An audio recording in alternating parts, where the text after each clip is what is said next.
Amongst bad news on tragic accidents happening in the world, namely the hundreds of deaths following the collapse of a bridge in India, the tragic stampede in Seoul, South Korea during Halloween celebrations, and the killing of women demonstrators in Iran, the war in Ukraine is the subject which is constantly on our mind.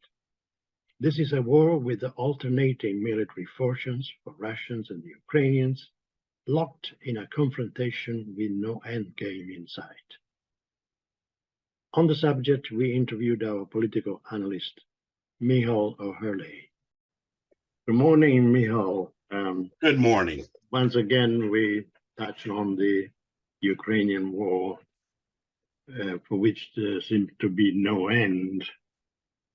Even though Russian forces are in a state of relative disarray, is it really possible that the Ukrainians will be able to push them out of the country? I think eventually there's no question that the Russian forces will have to return to barracks. They will lose this war. The issue that remains is when that will happen and what price Ukraine will have to pay to evict the Russian occupiers. Yes, and I mean, deaths are mounting, destruction is mounting. It's a really very tragic situation over there.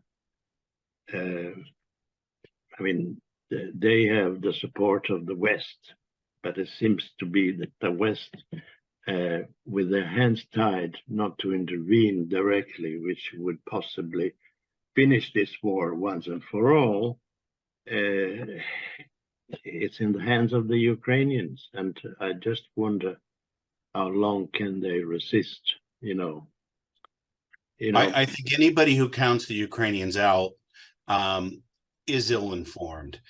I remember the first few days of this war. I was at the Antalya Diplomacy Forum, and diplomats, foreign ministers from all over told me that Ukraine will be done within days, if not a couple weeks.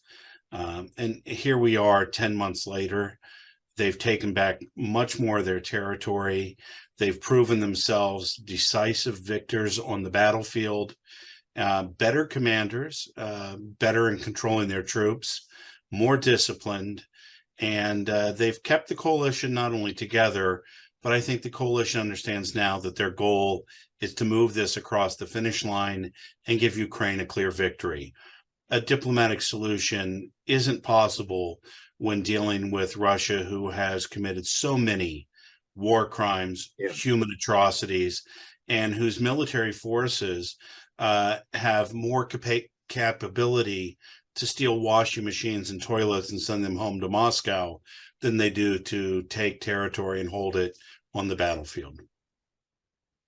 Yes, Putin may or may not win the war against Ukraine, but isn't fair to say that he has won the war, actually won the war against Europe by bringing it on its knees with the energy crisis? I think that you have a very good insight there. Putin has kept Europe fed on cheap energy, despite its environmental consequences, despite its economic reliance on Russia as a singularly large energy supplier. And that's been to Europe's detriment. But Europe can't credit Putin with this. Europe, for years, has known that it's been overly reliant on Russian energy. It's fooled itself into believing that you could do business with Russia on an ongoing basis. And I think everything about this war has shown us in quick order that Russia is not a reliable partner. Its interests are so far divergent from Europe.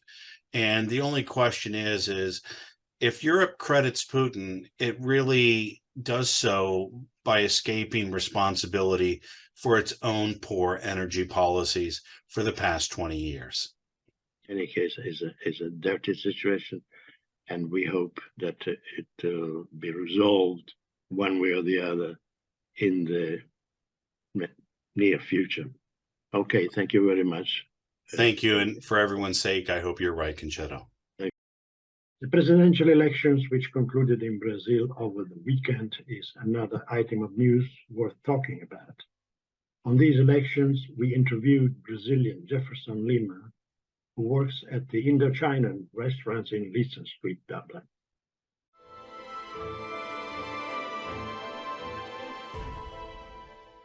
Jefferson, you as a Brazilian here now, I'm sure you must have followed the events in your country with regard to the elections. And by the way, now we have the results, with Lula winning these elections. What do you think? It's very frustrating because Brazilian people have no choice. Was Lula or Bolsonaro?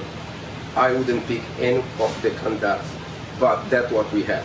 I don't believe Lula was a good option because he's a criminal, and we know he's a criminal for sure. At least Bolsonaro never had a criminal record. So it's really upset for the country and for the Brazilian people. So then in case everything has to change nothing. Nothing changed, but that's the story. Any man wants to be a politician in Brazil is because he doesn't have the right intentions. The Brazilian politicians, they don't think about the people or the country, they think about themselves. So it's really a sad situation. This is a malaise which is affecting the world, especially African countries. It's the same thing. It's the same thing. That's why they don't invest in education, because they don't want the people be well educated, because more educated you are, more you understand it was the better choice for the country and for the population and for the world. Well, you have been living what, how many years? Almost 20 years in Dublin. So you're happy to be here? Very happy to be here. Yeah. Different culture, and is every day I learn something here. Well, I wish you good luck here now. Okay, thank you very much. You're very welcome. Thank you.